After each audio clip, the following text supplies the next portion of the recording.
Good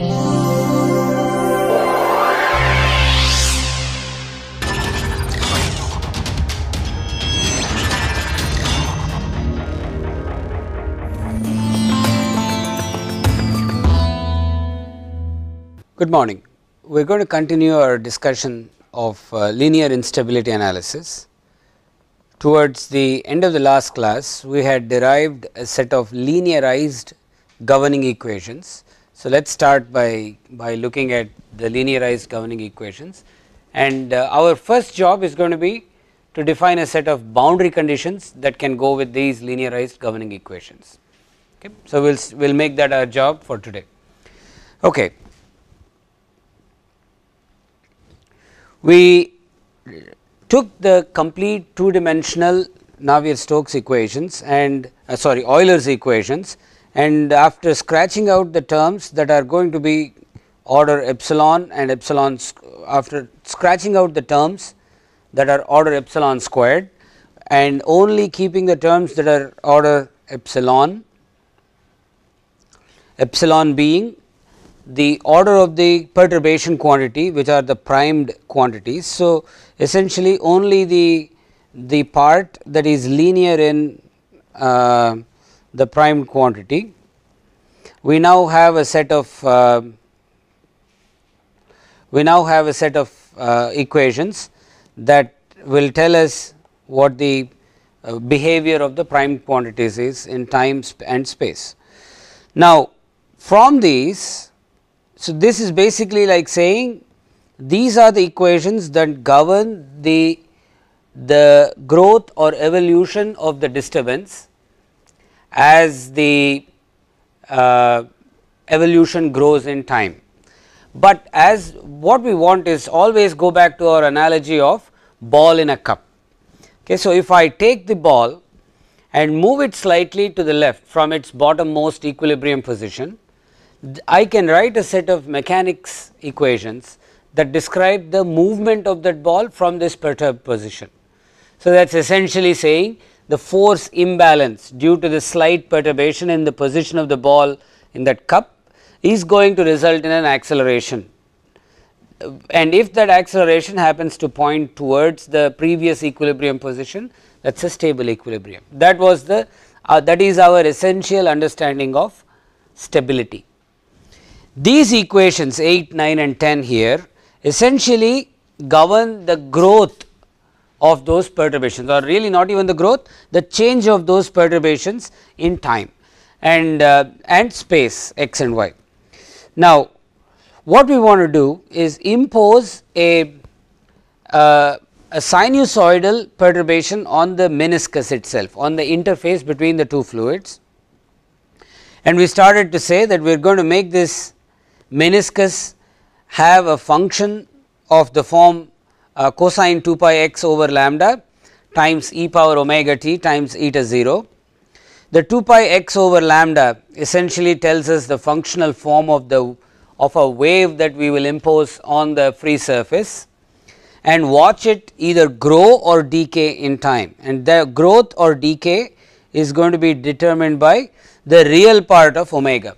If omega r is greater than 0, then the wave amplitude grows in time, because the amplitude is this eta 0 times e power omega t, and the imaginary part of this wave number of the growth rate essentially creates another sinusoidal motion in time. So, if I take a wave, and if the wave is, say for example, simply going up and down in time just like that, that would involve no imaginary part to the omega. If the wave is also doing this, like all waves do, there is a motion of the crest in time to the left or to the right. There is a wave speed associated with that crest. That wave speed is given by this omega I and k, the wave number put together. Okay. So, as far as the actual stability, whether the thing grows in amplitude or decays in amplitude, is only determined by the real part of omega. Okay. And then we made one small distinction, That said, say for example, k in this equation here is real, meaning k is a real wave number and omega is allowed to be complex, and that in turn gives us the real part of that complex number gives us the actual growth of the amplitude in space. So, this kind of an instability analysis is called a temporal linear instability analysis, where we impose real spatial waves. I will even put that, we will impose real spatial waves and watch their behavior in time. The other possibility is to impose a wave in time. Say for example, at some inlet location I have a small perturbation that I can add to the time component and watch what that small time perturbation does over space. Okay. We will leave that out of our argument for now, but essentially this is our discussion. Now,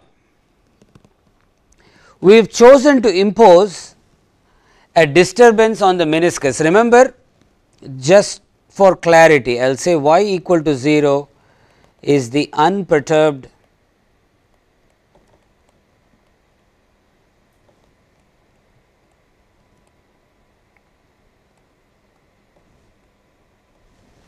free surface. So, on top of that unperturbed free surface, we have added this disturbance. So, essentially you might think of this as 0 plus this, just as everything else that we have done was the mean flow plus the small perturbation. In this case, the mean interface location is y equal to 0. So, eta 0 is an order epsilon quantity. Okay. So, we will need to be aware of that. So, now we need the next order of business is to define a set of boundary conditions.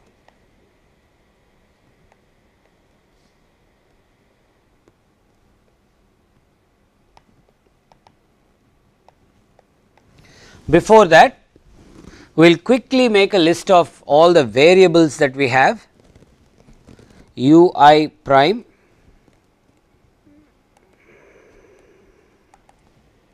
v I prime, p I prime, each of this for I equal to 1 or 2 and eta 0.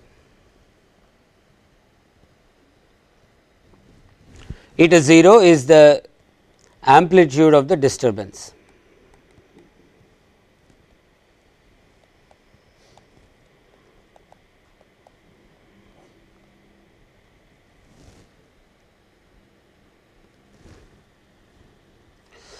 So, as far as u I prime and p I prime is concerned, we have 3 equations in the form of 8, 9 and 10.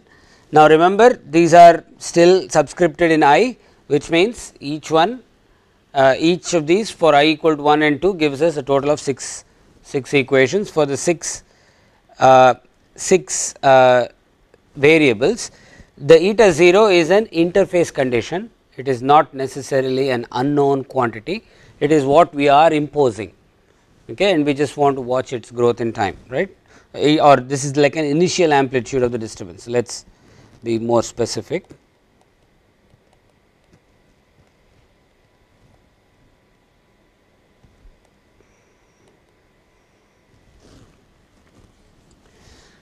Okay. The first set of boundary conditions is what we will call kinematic boundary conditions.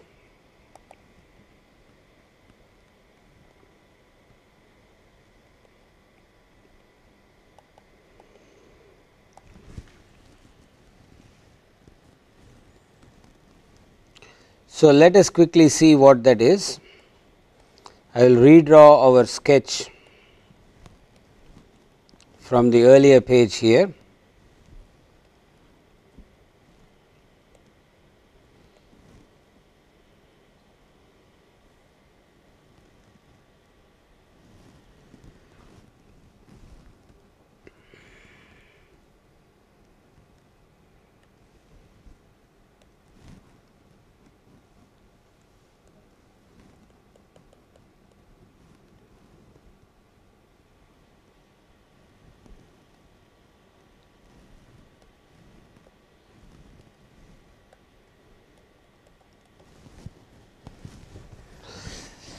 just take the condition, the mean flow condition, that u equals capital U2. So, now I have imposed these surface waves on the free surface,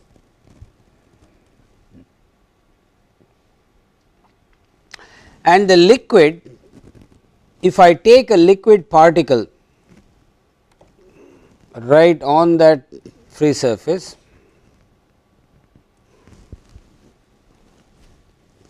so this is a particle that is on the perturbed free surface. As this fluid flows this way, the wave itself is going to be moving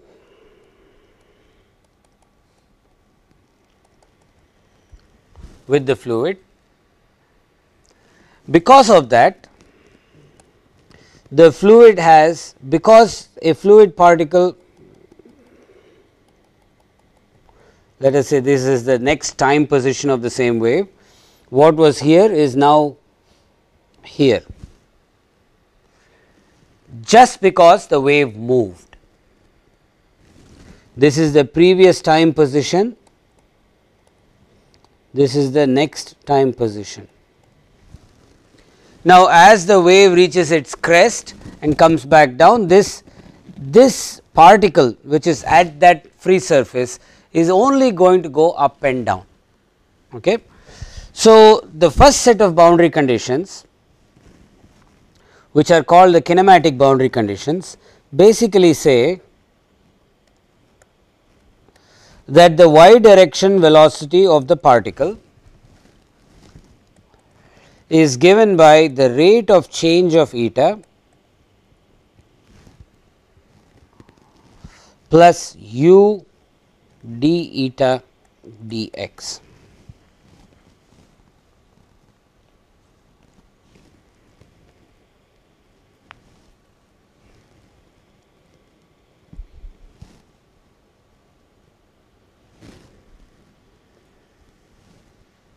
Okay. So, this part here is the co-moving derivative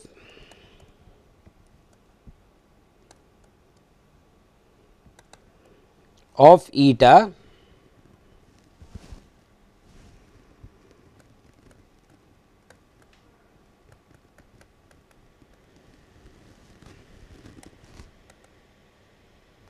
it is a co-moving derivative of eta, and what we say is even if eta is not a function of time. So, think for a moment, remember we said eta is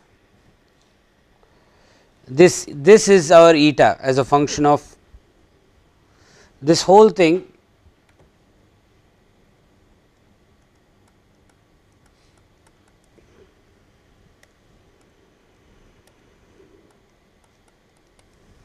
as a function of x and t. So, even if eta, even if let us say this omega was 0, just by a wave moving now at a velocity u I, okay, you get an up and down motion which is V I. Okay. So, if I ignore the first term here called d eta dt, the partial derivative of eta with respect to time, if I ignore that for a moment and only take the second term on the right hand side here, u I times d eta dx is saying that the rate of movement of a particle in the upward direction is essentially governed by the x direction movement of the velocity and the slope of the interface. So, if the interface has a certain slope and it is moving this way, then a point on that meniscus is essentially like it is being pushed upwards with a velocity u I times d eta dx. D eta dx is the local slope of that interface. If on top of this, if the wave amplitude itself is growing, that is further additive y direction velocity. So, I get two kinds of y direction velocity at that free surface. One is no growth in the amplitude, just movement of a sloped meniscus, in this case a wavy meniscus, and the second kind is where the growth there is, like this is the meniscus, it is just growing in time. So, the trough is coming down and the crest is reaching for higher values of y. That in itself means that there is a y direction velocity. That is that part of the y direction velocity is represented by the first term on the right hand side. If I had this wave on the free surface and if I was simply observing a point on the free surface, that point as this wave moves, that spatial location shows an upward y velocity. That is represented by the second term on the right hand side. The total y velocity at any point at any x location on the free surface is given by the sum of these two. Okay. Now, there is still one issue. If I take the ui and do our perturbation plus the mean flow plus the perturbation substitution,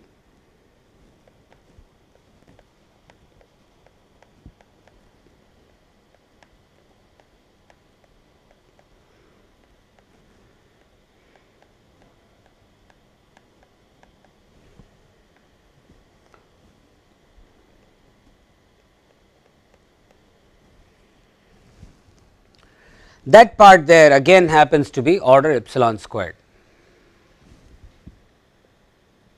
Okay. So, what we end up is V I prime at y equal to 0. So, the actual velocity, now we will come to this in just a moment.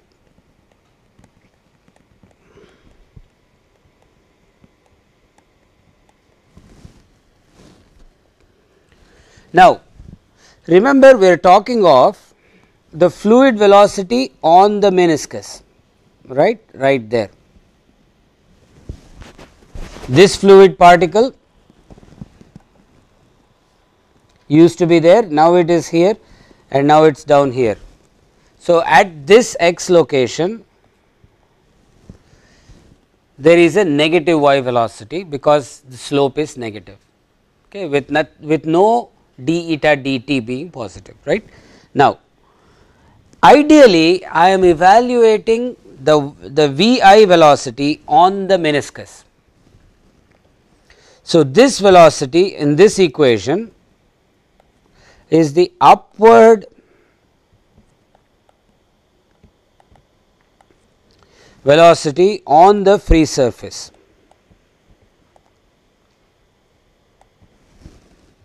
Okay, which is, if I was to represent that mathematically,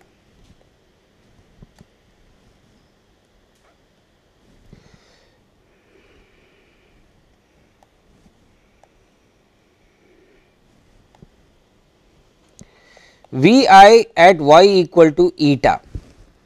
Eta is the free surface itself. V I at y equal to eta can be written as V I at y equal to 0 plus eta times dvi dy evaluated at y equal to 0 plus, this is simply a Taylor series expansion.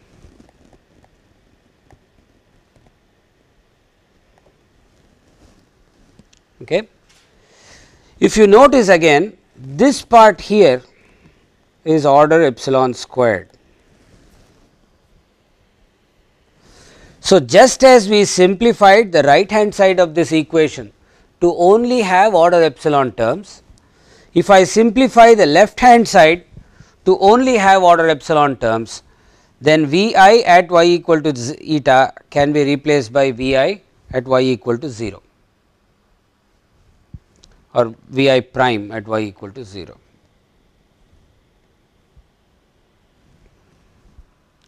So, ideally we want V I prime, because V I prime is the only upward velocity, there is no mean flow that is in the upward direction. So, therefore, this is again ideally I should have V I equal to d eta dt plus u I dx, and V I is equal to 0 plus V I prime. Okay. So, we can drop the 0 plus V I prime, because we have now sort of looked at this enough to know that the mean flow is 0. Okay. So, if I take the last part, this V I prime is actually the perturbation free surface velocity at the free surface at y equal to eta, but that can be substituted by taking V I prime at y equal to eta is equal to V I prime at y equal to 0 to order epsilon. If I have to include the higher order term, sometime later, that is up to order epsilon squared, but as far as a linear instability analysis is concerned, I am only going to keep terms that are order epsilon.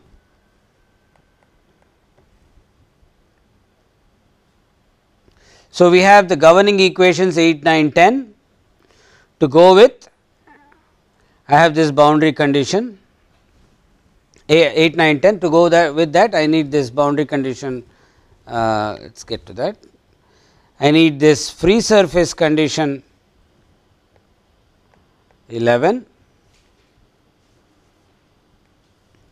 and this condition 12. Now, mind you, equation 12 has two possibilities.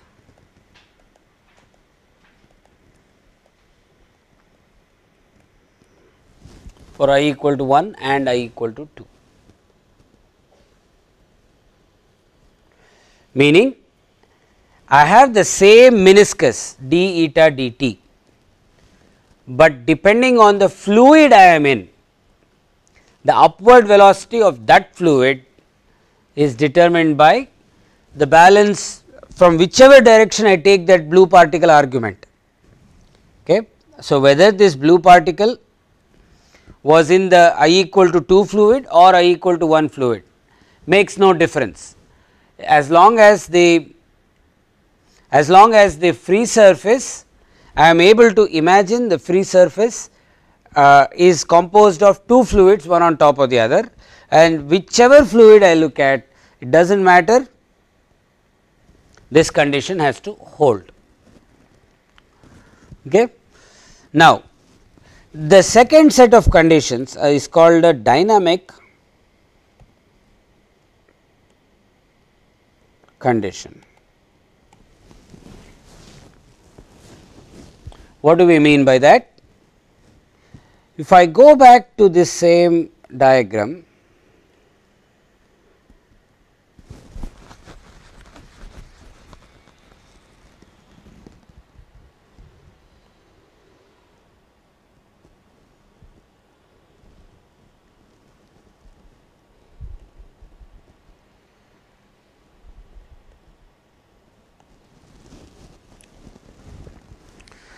if I imagine for a moment that let us look at the mean pressures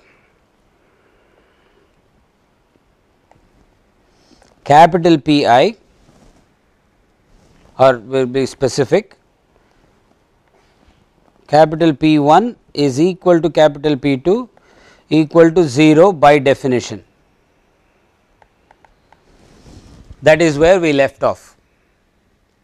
So, we found that for a flat free surface, capital P 1 is the mean pressure in the entire fluid 1, capital P 2 is the mean pressure in the entire fluid P 2.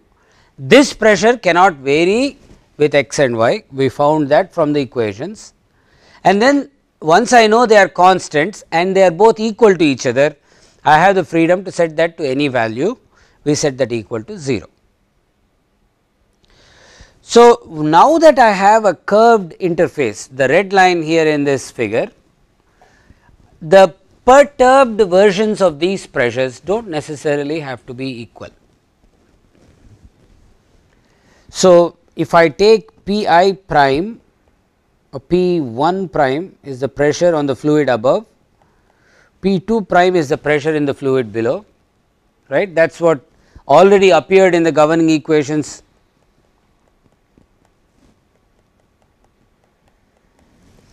in the governing equations 8, 9 and 10. Okay. So, if this P1 prime and P2 prime are now functions of x, y and time, if I take an arbitrarily small element of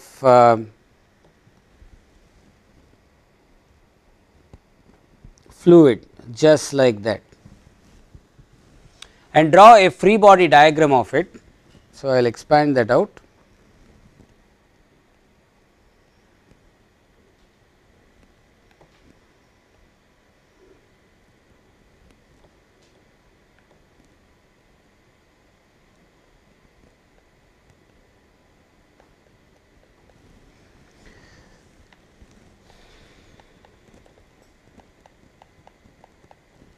There is pressure P1 prime on there,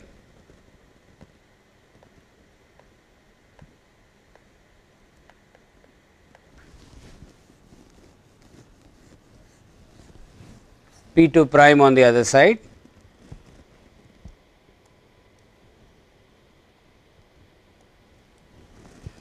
and there is a surface tension force.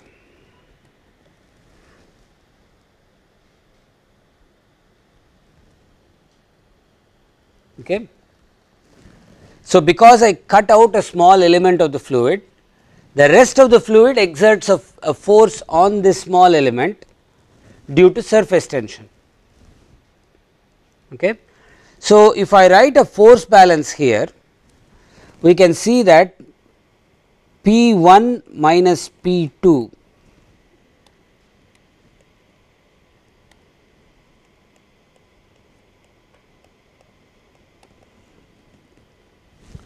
sigma times kappa. So, this kappa is basically the fluid is the meniscus curvature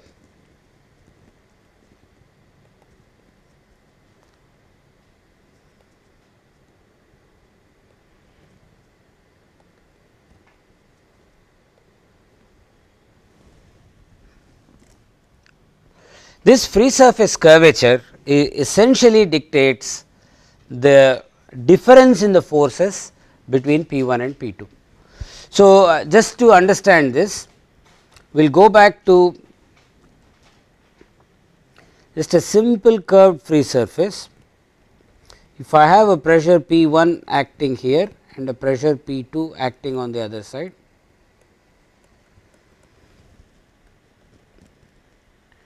you can see that this infinitesimal piece. So, I am now looking at a little infinitesimal piece of fluid.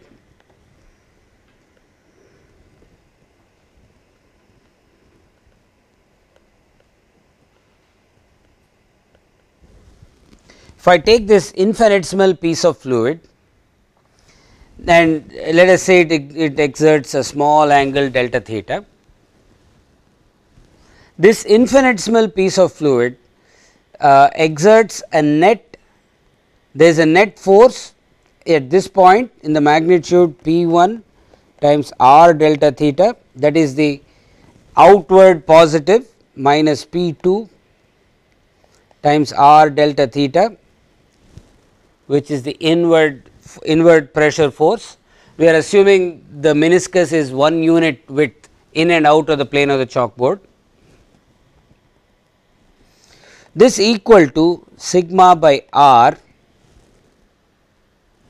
times the total meniscus.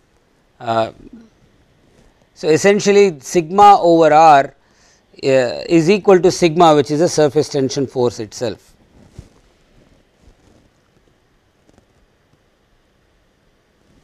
Times acting over an angular, this thing 1 times delta theta, which is the width of the, which is the length of the free surface, so to say, over which.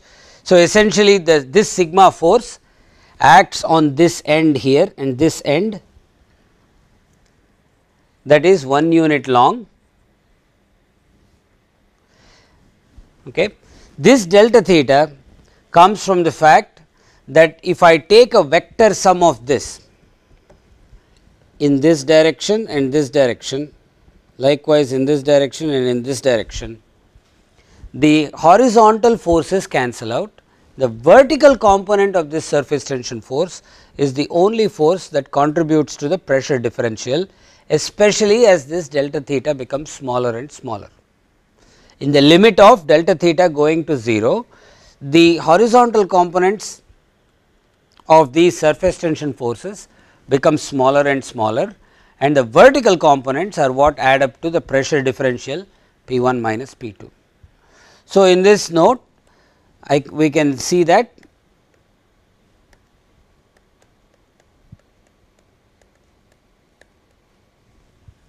sigma by r.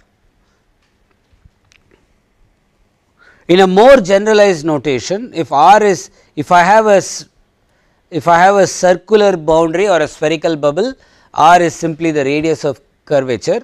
So, we will generalize it to say P 1 prime minus P 2 prime equal to sigma times kappa, which is the radius of curvature.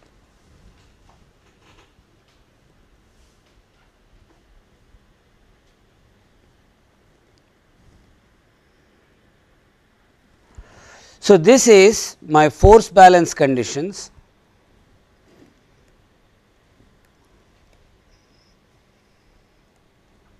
the right hand side having surface tension pressure,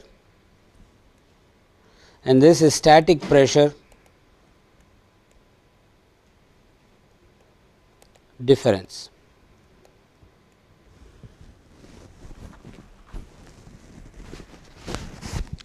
If I take the free surface itself, I know the equation of the free surface, that is, I will rewrite this equation one more time here just for our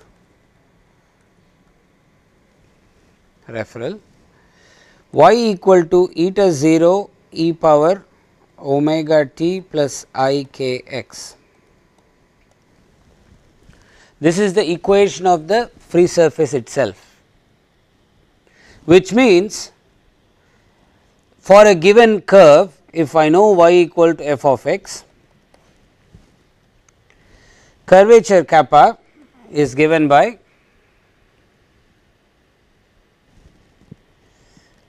d square y dx squared by 1 plus dy by dx the squared raised to the power 3/2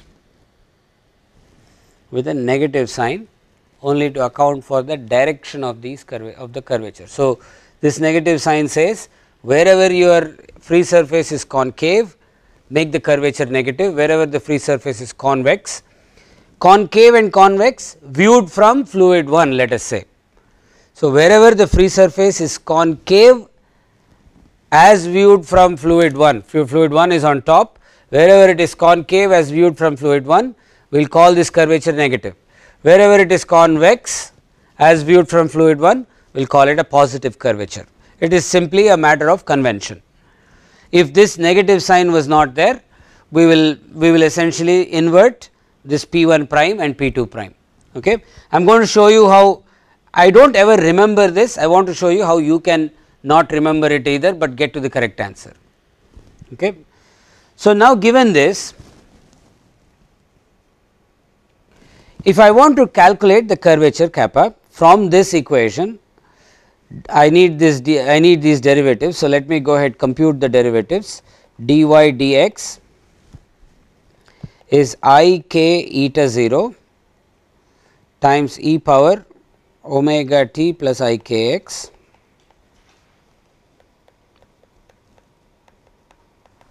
another derivative on that is minus k, because I k times I k gives me minus k.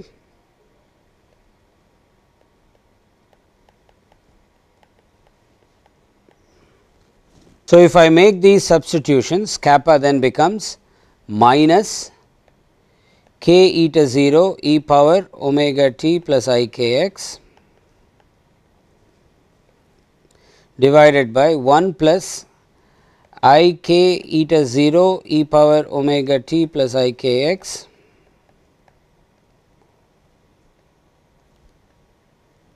the squared, this whole thing raised to the power 3 half.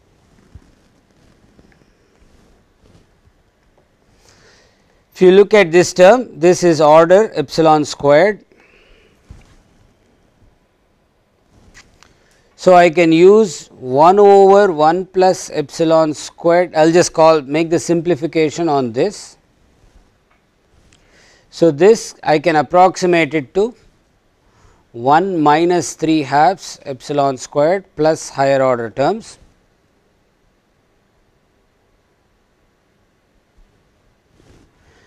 So, 2 order epsilon, the denominator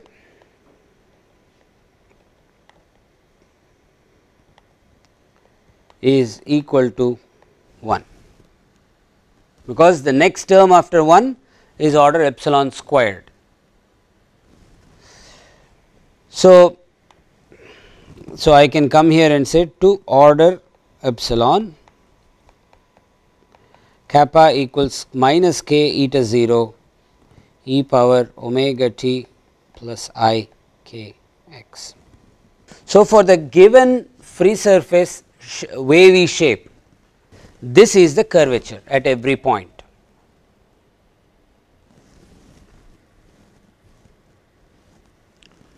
So, I told you how I do not remember this. I want to show you how I end up not remembering and still getting the right answer. It is this fact that if, just as a check, at x equal to 0,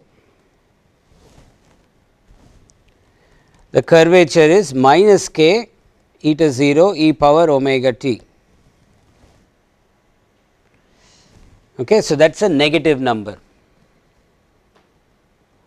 which means as viewed from and the shape of the meniscus here, the real part would end up looking like a cosine wave, we saw that. So, as viewed from fluid 1, this part at x equal to 0 is concave, meaning you have a negative curvature, which means kappa is equal, if d squared y dx squared is minus k, which means this was wrong, this should be plus. The fact that I tried to put a negative sign there, if I did take that negative sign into account, this would end up being positive here, because d squared y dx squared itself is minus k eta 0. Okay, so, if I want kappa to be minus k eta 0, then this is plus d squared y dx squared. So, this sign here gives me viewed from curvature viewed from fluid 1.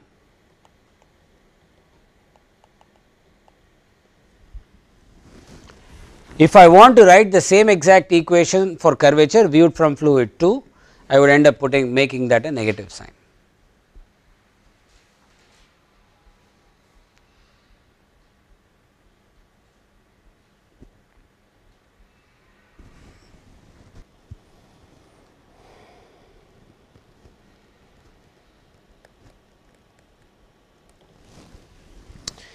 Okay. So, we now have another boundary condition here. If I take, so now if I simplify our dynamic balance pressure condition,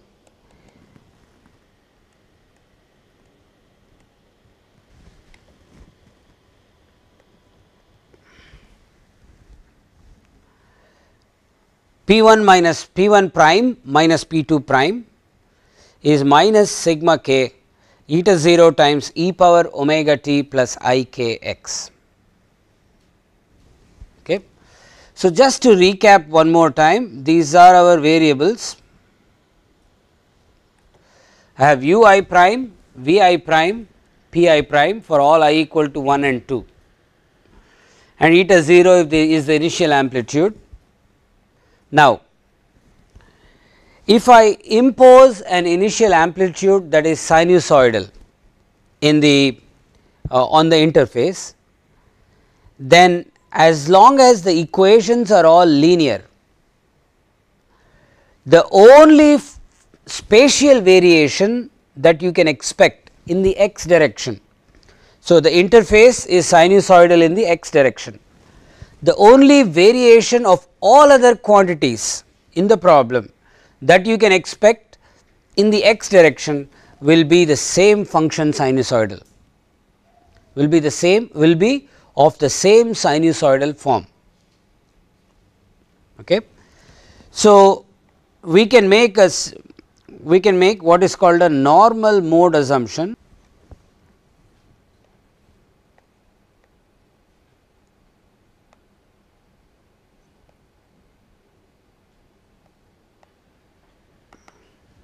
that all u I prime, which is now a function of x, y and t, okay, is of the form u I 0 times e power omega t plus I k x.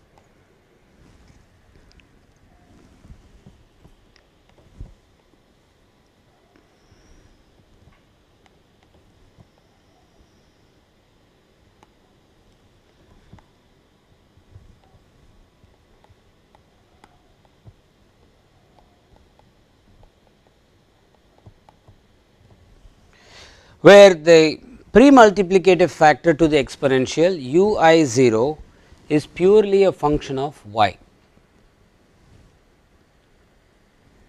and e power omega t plus I k x is basically saying the functional form of the variation of u I both in x and y, x and time, are exactly the same as the functional form for the imposed disturbance. Okay, this is a quality of only linear problems.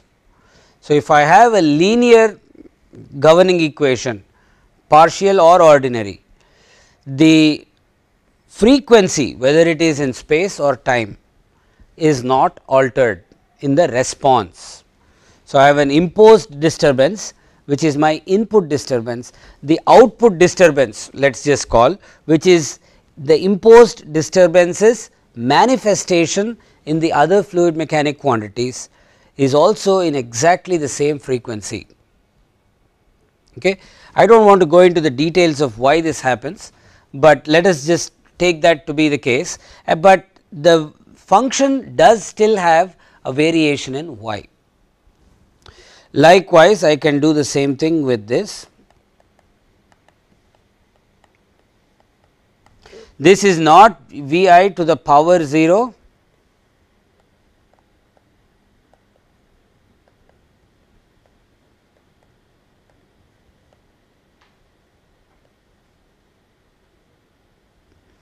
u I 0 y is simply, I will put this in parentheses,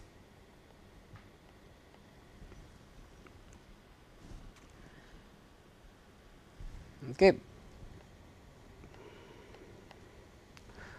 or let us just switch notation just to avoid any confusion. We will call this u I double prime, which is only a function of y.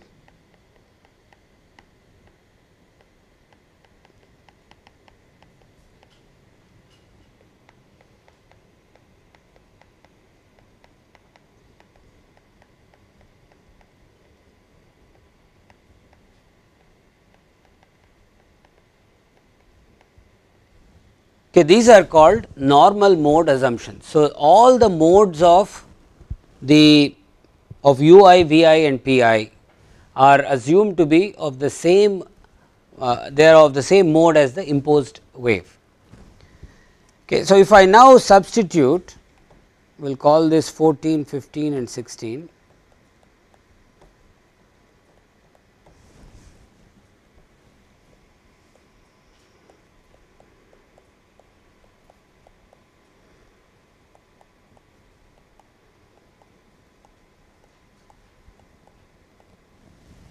Into 8 to 13. So, first of all 8 becomes, if I go back to equation 8, d u I dt plus u I d u I prime dx equals minus 1 over rho I d p I dx. So, just for the sake of clarity I will copy these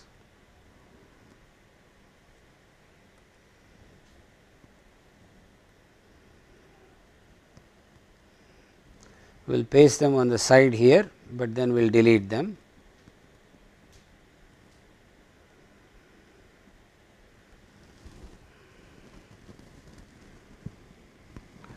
dui dt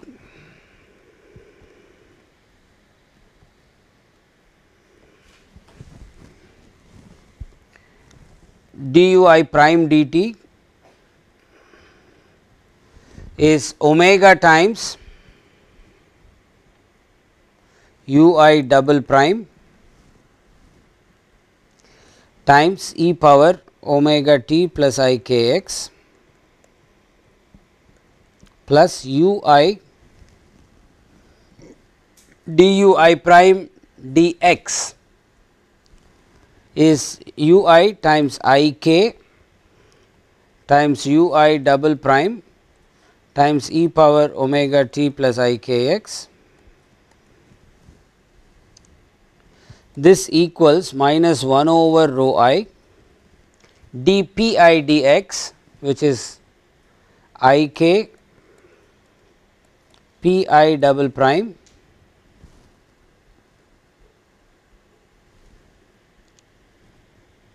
e power omega t plus I k x.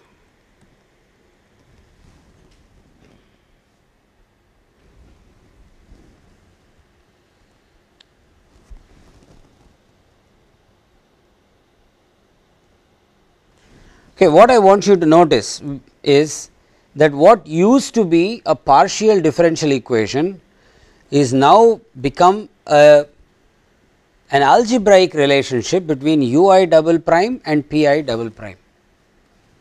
Okay, so, if I simplify this,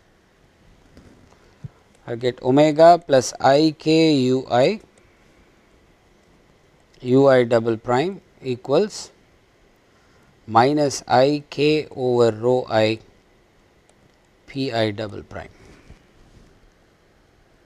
The exponentials all cancel out, and what I have is this. We will call this equation 17.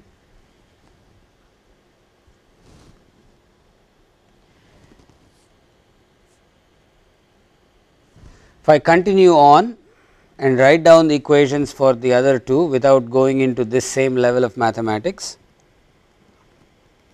substituting the same process, 9 becomes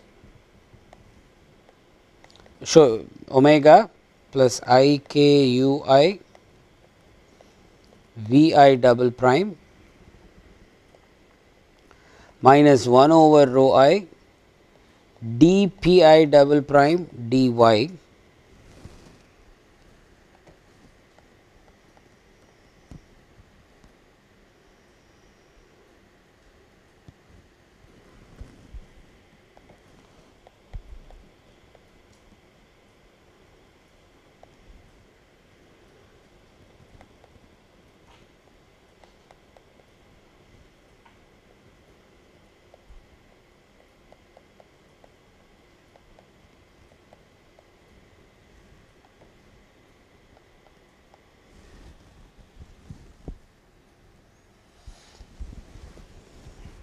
Okay. So, we have now a set of ordinary differential equation system for ui, vi, pi in the form of 17, 18 and 19.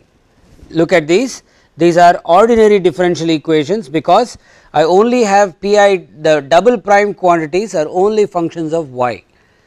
Okay, all the variation in x and time has already been absorbed. So, what I have between 17, 18 and 19 is 3 quantities ui, vi, pi and 3 equations. This forms a system of ordinary differential equations. We will take up from here in the next class.